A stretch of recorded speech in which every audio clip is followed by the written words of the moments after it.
पैसा आणि आपण या चॅनलवर आपलं स्वागत आहे। कल्पना करा की तुम्हाला स्वप्नातील घर घ्यायचं आहे किंवा आवडत्या ठिकाणी प्रवासाला जायचं आहे, पण पैशाची व्यवस्था नाहीये। नेहमी असं वाटतं का की माझ्याकडे पुरेसे पैसे नाहीयेत? त्यावर एक साधा सोपा उपाय आहे, पैशांची बचत करणे। बचत म्हणजे तुमच्या स्वप्नापर्यंत पोहोचण्याचा पहिला टप्पा।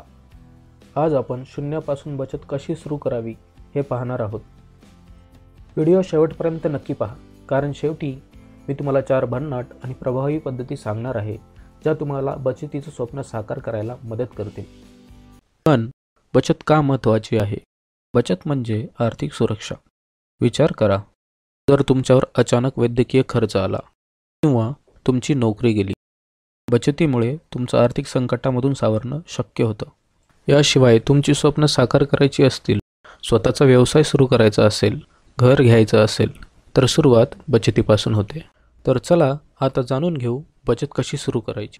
स्टेप 1, खर्चाचे गणित मांडणे। प्रथम तुम्हाला तुमचे खर्च समजून घ्यावे लागतील। तुमचं उत्पन्न कुठं जाते हे ओळखा। तुमच्या महिन्याचा सर्व खर्च एका वहीत लिहून घ्या किंवा मोबाईल ॲप वापरा। घर खर्च, प्रवास, मनोरंजनावरचा खर्च, बिल्स असं त्याचं वर्गीकरण करा। आता तो खर्च मोजून बघा, कुठे जास्त पैसा जातोय आणि तो कमी करण्याचे उपाय शोधा।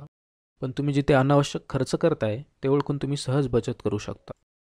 स्टेप 2, लहान आर्थिक उद्दिष्टे ठरवा। सगळ्यात मोठी चूक म्हणजे बचत करताना सुरुवातीलाच मोठ्या लक्ष्यांचा विचार करणं। ते खूपच अवघड वाटतं आणि मग आपण ते सोडूनही देतो। यासाठी छोटी उद्दिष्ट ठरवा। उदाहरणार्थ, पुढच्या 3 महिन्यात 5,000 रुपये साठवायचे आहेत। मग या उद्दिष्टाला महिन्याच्या बचतीमध्ये विभागा, म्हणजे महिन्याला 1,500 ते 2,000 रुपये बाजूला काढा। या उद्दिष्टामुळे तुम्हाला स्पष्ट दिशा मिळते आणि तुम्ही तुमचं ध्येय गाठायला प्रेरित होता। प्रत्येक छोट्या यशाने तुम्हाला प्रोत्साहन मिळेल आणि हळूहळू तुम्ही मोठ्या उद्दिष्टांकडे सरकू शकाल। स्टेप 3, बचतीसाठी स्वतंत्र खाते ठेवा। तुमच्या बचतीसाठी एक स्वतंत्र खाते ठेवा। हे खाते फक्त बचतीसाठी वापरायचं आहे। असं करण्यामुळे खर्च आणि बचतीचे 2 वेगळे मार्ग तयार होतात आणि बचत करताना तुम्हाला अधिक शिस्त लागेल।